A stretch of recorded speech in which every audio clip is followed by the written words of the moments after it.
মমতা ইসলামের দুশ্মন, কোরআনের দুশ্মন, মুসলিম জাতিকে প্রসাদ খাইয়ে কাফের বানাতে চেয়েছে। আমার নজরে মমতা শয়তান। বিজেপিকে ভোট দিয়া যেমন হারাম, রাজ্য সরকারকেও বর্তমানে যা কাজ কারবারে কেউ ভোট দিয়া হারাম হয়ে গেছে।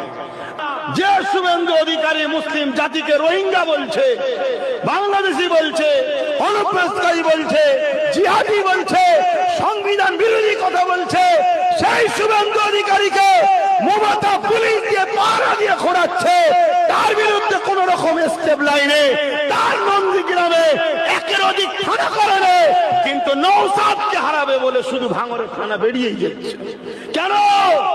এ যদি লিডার হয়ে যায় তাহলে পিছিয়ে পড়া মুসলিম সহ অন্য ধর্মের গরিব মানুষের হয়ে কথা বলবে। কেন? এর মধ্যে মানবতা আছে, এর মধ্যে ঈমান আছে।